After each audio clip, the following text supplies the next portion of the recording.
जय हिंद दोस्तों, आपका एक बार फिर से स्वागत है हमारे YouTube channel static GK by RJ पर। जैसा कि मैंने पॉलिटी सीरीज स्टार्ट किया था, उसका आज ये एपिसोड नंबर 10 होने वाला है और आज हम बात करने वाले हैं संसद के बारे में और यह हमारा भाग नंबर 1 होने वाला है। तो आप किसी भी एग्ज़ाम की तैयारी कर रहे हैं जहां पर पॉलिटी सब्जेक्ट पूछा जाता है, तो यह सीरीज आपके लिए काफ़ी ज़्यादा इम्पॉर्टेंट होने वाली है। यदि आप RRB, NTPC, group D, junior engineer, ALP technician या आप किसी भी कॉम्पिटिटिव एग्ज़ाम की तैयारी कर रहे हैं, तो यह क्लास आपके लिए काफ़ी ज़्यादा महत्वपूर्ण होने वाली है, क्योंकि हम इस सीरीज में अनुच्छेद 1 से लेकर अनुच्छेद 395 तक बिल्कुल डिटेल में कवर करने वाले हैं। और जब हमारा 8 पार्ट समाप्त हो जाता है, यानी कि हमारा एपिसोड नंबर 1 से लेकर 8 तक, 8 से लेकर 16 तक जब मेरा समाप्त होता है, तो हम उससे रिलेटेड महत्वपूर्ण क्वेश्चन लेकर के आते हैं। और वो क्वेश्चन किसी न किसी एग्ज़ाम में पूछे गए होते हैं और जिस एग्ज़ाम में पूछे गए होते हैं उसका मैं आगे टैग लगा देता हूँ। और हमारा पार्ट नंबर 1 आ चुका है, जो हमारा एपिसोड 1 से लेकर के 8 तक का क्वेश्चन के माध्यम से रिवीजन है। आप उसको जा कर के देख सकते हैं, उसका लिंक मैं डिस्क्रिप्शन में दे दूंगा। तो चलिए हम लोग इस एपिसोड को शुरू करते हैं। उससे पहले यदि आप हमारे यूट्यूब चैनल पर नए हैं तो हमारे चैनल को सब्सक्राइब कर दीजिए, बेल आइकन प्रेस कर दीजिए, जिससे कि पॉलिटी सीरीज के आगे आने वाले एपिसोड की जानकारी आप तक जल्द से जल्द नोटिफिकेशन के रूप में प्राप्त हो सके। और यदि आप इसका पीडीएफ चाहते हैं तो आप हमारे टेलीग्राम चैनल से जुड़ सकते हैं, जिसका लिंक मैं डिस्क्रिप्शन में दे दूंगा। आप वहां से जाकर के जितने भी पॉलिटी सीरीज के एपिसोड हुए हैं उन सब की पीडीएफ आप बिल्कुल फ्री में डाउनलोड कर सकते हैं। तो चलिए इस वीडियो को यहीं पर शुरू करते हैं। सबसे पहले हम लोग हर बार की तरह फटाफट रिवीजन कर लेते हैं।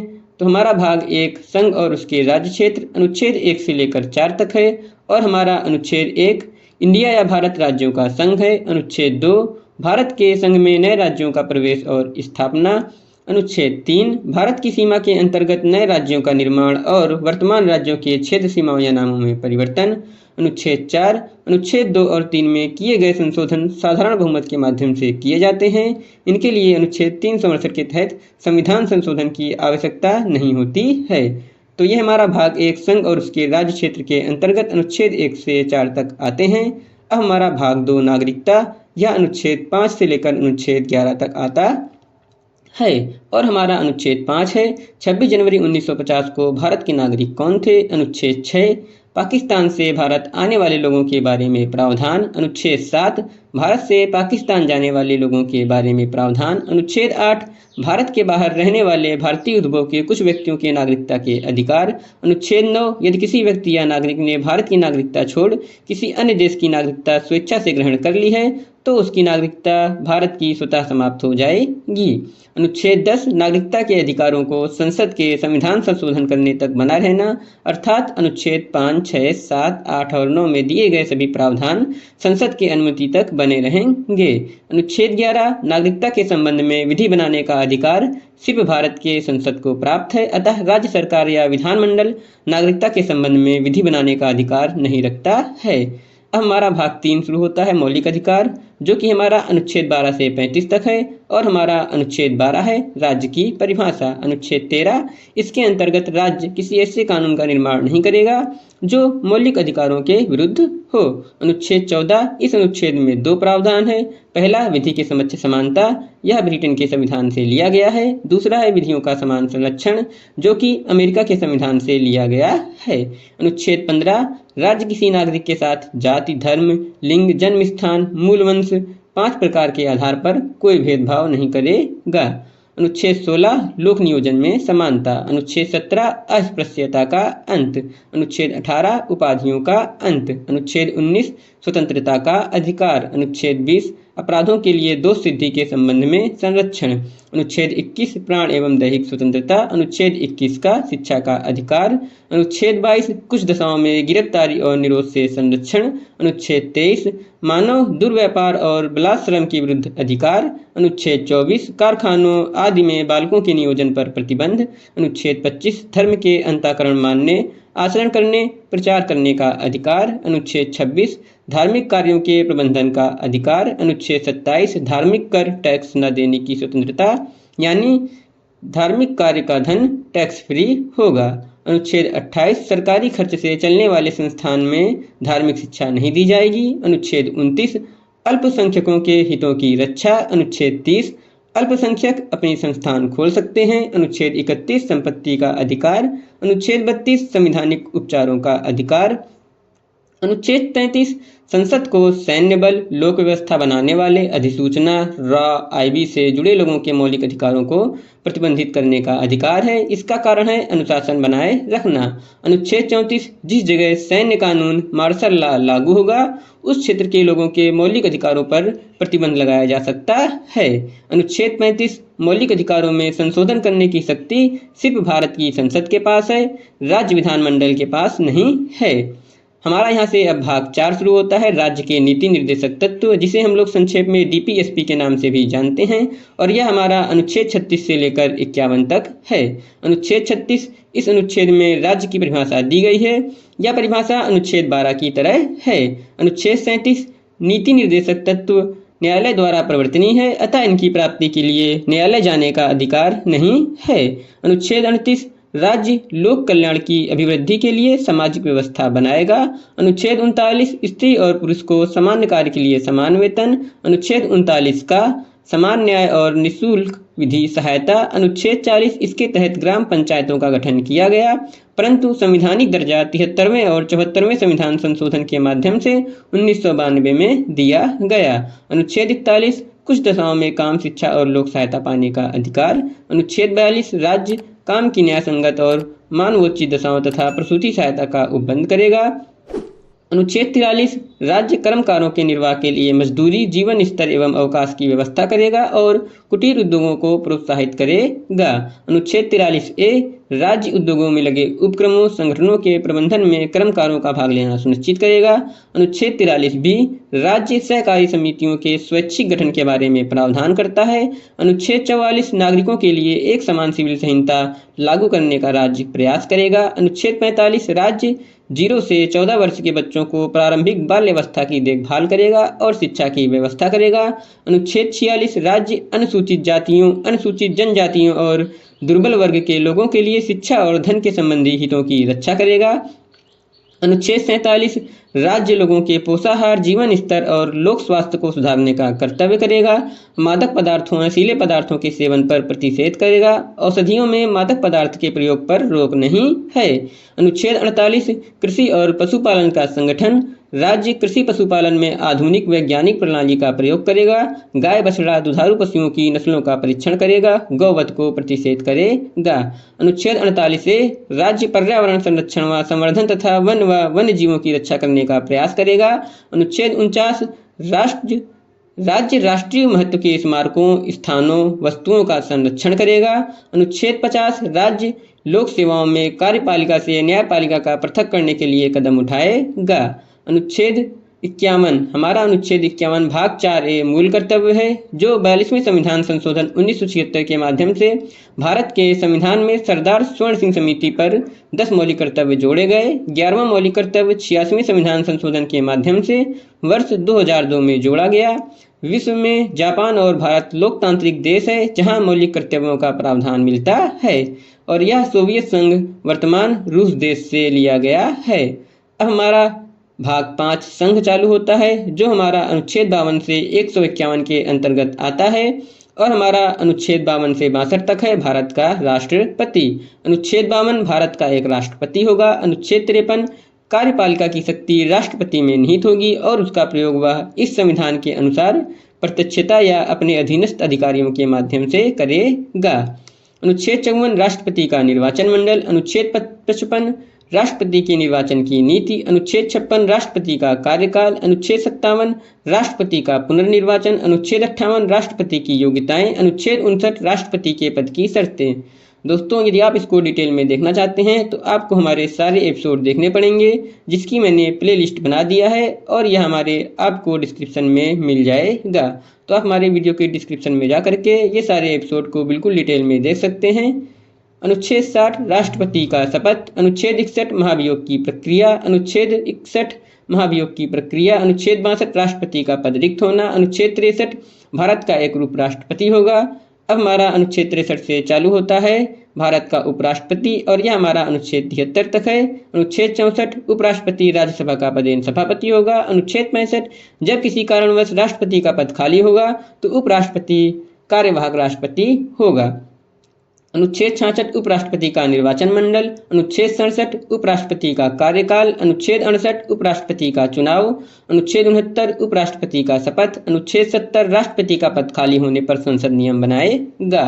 अनुच्छेद 71 राष्ट्रपति या उपराष्ट्रपति के निर्वाचन के संबंध में कोई विवाद उत्पन्न होने पर सुप्रीम कोर्ट का निर्णय अंतिम होगा। अनुच्छेद 72 राष्ट्रपति की क्षमादान शक्ति। अनुच्छेद 73 कार्यपालिका का विस्तार। अब हमारा अनुच्छेद 74 शुरू होता है प्रधानमंत्री और मंत्री परिषद। अनुच्छेद 74 राष्ट्रपति की सलाह और सहायता के लिए एक मंत्री परिषद होगी जिसका अध्यक्ष प्रधानमंत्री होगा। अनुच्छेद 75 राष्ट्रपति प्रधानमंत्री की नियुक्ति करता है और प्रधानमंत्री के सुझाव पर मंत्रिपरिषद की नियुक्ति करता है। अनुच्छेद 75(3) प्रधानमंत्री का कार्यकाल। अनुच्छेद 77 मंत्रियों के मध्य विभागों का बंटवारा प्रधानमंत्री करते हैं, लेकिन विभागों के बंटवारे के संबंध में नियम बनाने की शक्ति राष्ट्रपति में निहित है। अनुच्छेद 88 अधिकार। अगर कोई मंत्री राज्यसभा का सदस्य है तो लोकसभा की बैठक में भाग ले सकता है, भाषण दे सकता है, समिति का सदस्य हो सकता है, परंतु वोट नहीं दे सकता है। अनुच्छेद 78 प्रधानमंत्री का कर्तव्य। तो दोस्तों, हमारा ये फटाफट एपिसोड 1 से लेकर के एपिसोड 9 तक का रिवीजन था। यदि आप इसको डिटेल में देखना चाहते हैं तो आपको हमारा एपिसोड नंबर 1 से लेकर के एपिसोड नंबर 9 तक को बिल्कुल थ्योरी वाइज देखना होगा, जिसका मैंने प्ले लिस्ट बना करके अपने यूट्यूब पर अपलोड कर दिया है और इसका डिस्क्रिप्शन आपको इस वीडियो में मिल जाएगा। तो आप डिस्क्रिप्शन में जा करके उस प्ले लिस्ट में जा करके हमारे सारे एपिसोड को विजिट कर सकते हैं। तो चलिए आइए आज की क्लास शुरू करते हैं और आज का हमारा टॉपिक होने वाला है संसद और अनुच्छेद 79 है। संसद का निर्माण संसद के 3 अंगों से होता है।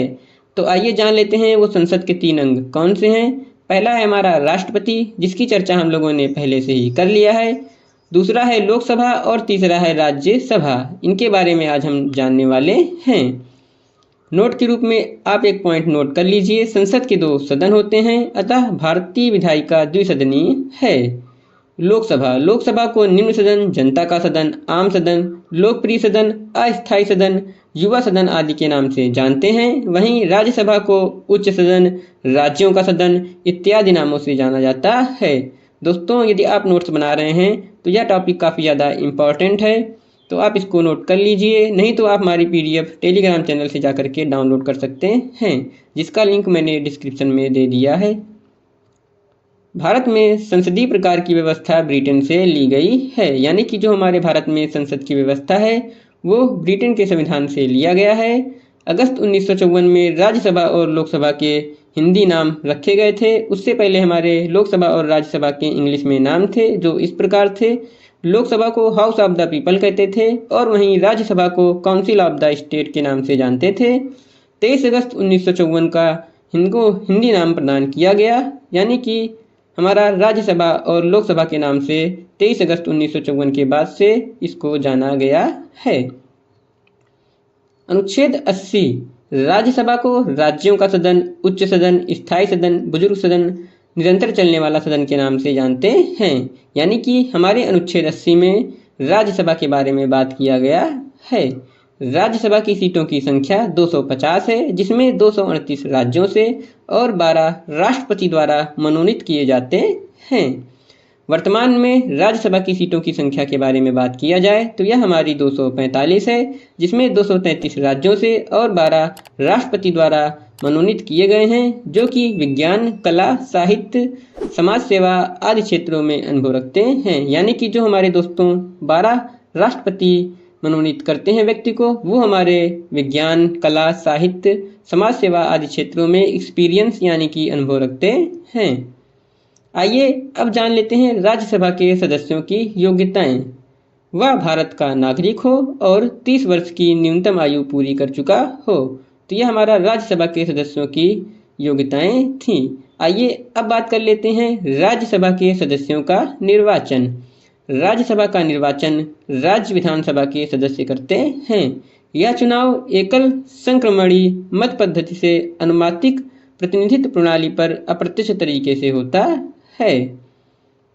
राज्यसभा का कार्यकाल। आइए बात कर लेते हैं राज्यसभा के कार्यकाल के बारे में। वैसे तो राज्यसभा का कार्यकाल अनिश्चित है, लेकिन राज्यसभा के सदस्यों का कार्यकाल 6 वर्ष का होता है और राज्यसभा में चुनाव 2 वर्ष में होता है।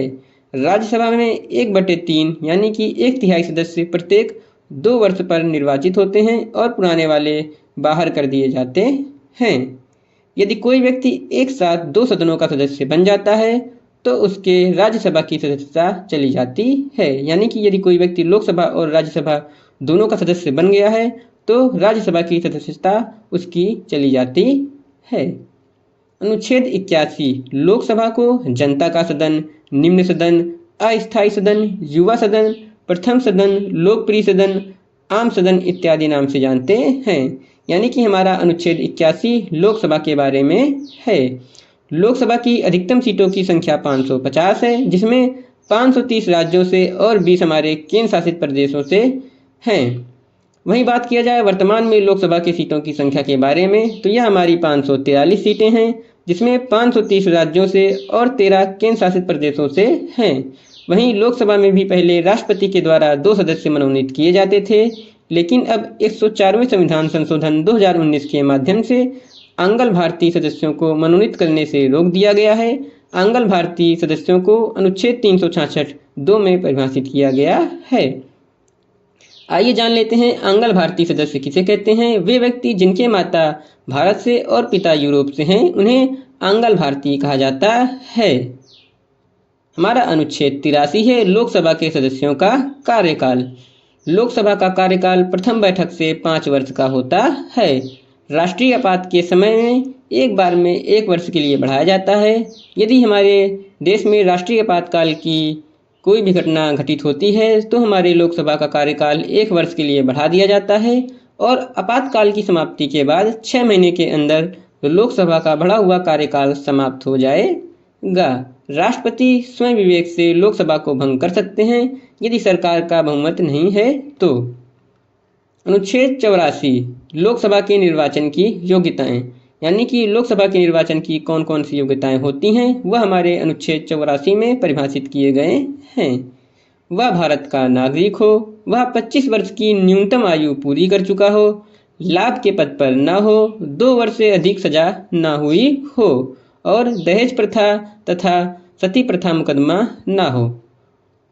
अनुच्छेद 85 भारतीय संविधान का एक प्रावधान है जो संसद के सत्र, सत्रावसान और विघटन से संबंधित है।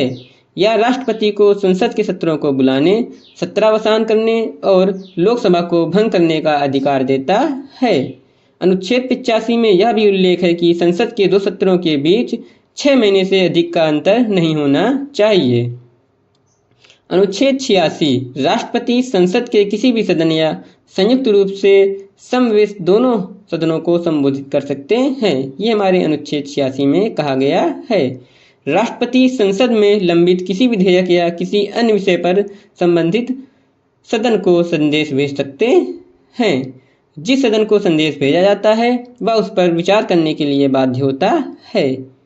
अनुच्छेद 87 राष्ट्रपति लोकसभा के लिए प्रत्येक साधारण चुनाव के बाद पहले सत्र के आरंभ में और प्रत्येक वर्ष के पहले सत्र के आरंभ में संसद के दोनों सदनों को संबोधित करेंगे और संसद को अपने आह्वान के कारणों की जानकारी देगा। इस संबोधन में राष्ट्रपति सरकार की नीतियों, योजनाओं और आने वाले सत्र के एजेंडे पर प्रकाश डालता है। अनुच्छेद 88 संसद के संबंध में मंत्रियों और महान्यायवादी के अधिकारों से संबंधित है। यानी कि हमारा अनुच्छेद 88 संसद के संबंध में मंत्रियों और महान्यायवादी के अधिकारों से रिलेटेड है। अनुच्छेद 89 राज्यसभा के सभापति और उपसभापति से संबंधित है। यह बताता है कि भारत का उपराष्ट्रपति राज्यसभा का पदेन सभापति होगा और राज्यसभा को अपना उपसभापति चुनने का अधिकार है। यानी कि हमारा अनुच्छेद 89 राज्यसभा के सभापति और राज्यसभा के उपसभापति के बारे में बताता है। यह अनुच्छेद यह भी बताता है कि उपसभापति का पद खाली होने पर राज्यसभा एक नए उपसभापति का चुनाव करेगी। अनुच्छेद 90 राज्यसभा के उपसभापति के पद के संबंध में है। यह उपसभापति के पद से अवकाश, त्यागपत्र और पद से हटाए जाने से संबंधित हमारा अनुच्छेद 90 है। अनुच्छेद 91, जब राज्यसभा का सभापति का पद रिक्त है या उपराष्ट्रपति राष्ट्रपति के रूप में कार्य कर रहा है तो उपसभापति या राष्ट्रपति द्वारा नियुक्त किसी अन्य सदस्य को सभापति के रूप में कार्य करना होगा।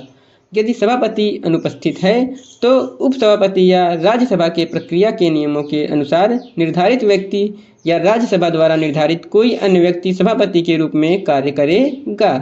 अनुच्छेद 92, जब राज्यसभा में सभापति या उपसभापति को हटाने के लिए कोई संकल्प विचाराधीन है तब सभापति या उपसभापति उस अवधि के लिए अध्यक्षता नहीं करेंगे। यह हमारा अनुच्छेद 92 में परिभाषित किया गया है। अनुच्छेद 93, लोकसभा का अध्यक्ष एवं उपाध्यक्ष। इस अनुच्छेद के अनुसार नवनिर्वाचित लोकसभा अपने सदस्यों में से अध्यक्ष और उपाध्यक्ष को चुनेगी। लोकसभा के अध्यक्ष की कोई शपथ नहीं लेता है। इनकी शपथ लोकसभा के सदस्य के रूप में होती है, न कि अध्यक्ष के रूप में। अनुच्छेद 94, लोकसभा के अध्यक्ष का कार्यकाल साधारणतः 5 वर्ष का होता है। वैसे तो लोकसभा के अध्यक्ष का कार्यकाल साधारणतः 5 वर्ष का होता है। लोकसभा भंग होने पर अगली लोकसभा तक रहता है। त्यागपत्र उपाध्यक्ष को देता है, यानी कि हमारे लोकसभा के अध्यक्ष त्यागपत्र उपाध्यक्ष को देते हैं। लोकसभा अध्यक्ष के पद से हटा सकती है, यानी कि लोकसभा अपने लोकसभा के अध्यक्ष को पद से हटा सकती है। लोकसभा के अध्यक्ष का कार्य, तो आइए समझ लेते हैं लोकसभा के अध्यक्ष के कौन कौन से कार्य होते हैं। लोकसभा की बैठक की अध्यक्षता करता है, सदन के कार्यवाही को संचालित करता है, कोरम यानी कि गणपूर्ति पूरी न होने पर कार्यवाही स्थगित करता है, संयुक्त अधिवेशन की अध्यक्षता करता है। हम लोग अनुच्छेद 108 के अंतर्गत संयुक्त अधिवेशन को आगे पढ़ने वाले हैं। और धन विधेयक का निर्धारण करता है। यदि किसी भी व्यक्ति की सदस्यता रद्द करने में राष्ट्रपति को सलाह भी देता है। आप नोट के पॉइंट में कुछ लोग पॉइंट नोट कर लीजिए जो कि एग्जाम के दृष्टिकोण से काफ़ी ज़्यादा इम्पॉर्टेंट हैं। वे लोग जिनकी मृत्यु लोकसभा अध्यक्ष के पद पर होते हुई है वो है हमारे गणेश वासुदेव मावलंकर और दूसरे हैं GMC बाल योगी। नीलम संजीवा रेड्डी ने लोकसभा अध्यक्ष पद से 2 बार इस्तीफा दिया है। बलराम जाखड़ सर्वाधिक लंबे समय तक लोकसभा के अध्यक्ष रहे हैं, ये 10 वर्ष तक लोकसभा के अध्यक्ष रहे हैं। सुप्रीम कोर्ट के न्यायाधीश KS हेगड़े लोकसभा के अध्यक्ष बन चुके हैं। वहीं महिला लोकसभा अध्यक्ष हमारी मीरा कुमार और सुमित्रा महाजन हो चुकी हैं। अब हमारा अनुच्छेद 99 है, लोकसभा के सदस्यों का शपथ। संसद के सदस्यों को शपथ दिलाने का काम राष्ट्रपति या राष्ट्रपति द्वारा नियुक्त व्यक्ति करता है। नवनिर्वाचित लोकसभा में से राष्ट्रपति प्रोटेम स्पीकर को शपथ दिलाते हैं। प्रोटेम स्पीकर वरिष्ठ सदस्य होता है। प्रोटेम स्पीकर लोकसभा के अन्य सदस्यों को शपथ दिलाता है। प्रथम लोकसभा के प्रोटेम स्पीकर हमारे GV मावलंकर जी थे। तो यह वीडियो यहीं पर समाप्त होता है। दोस्तों, यदि आपको हमारा पढ़ाने का तरीका, वीडियो की क्वालिटी और क्वांटिटी अच्छी लगी है तो आप हमारे वीडियो को लाइक कर दीजिए। यदि अभी तक आपने हमारे चैनल को सब्सक्राइब नहीं किया है तो आप हमारे चैनल को सब्सक्राइब कर दीजिए। यदि आप इसका PDF चाहते हैं तो आप हमारे टेलीग्राम चैनल से जुड़ सकते हैं, जिसका लिंक मैं डिस्क्रिप्शन में दे दूँगा। तो हमारा एपिसोड 10 संसद का भाग 1 यहीं पर समाप्त होता है। मिलते हैं संसद के नेक्स्ट भाग में। तब तक के लिए दोस्तों थैंक यू। जय हिंद।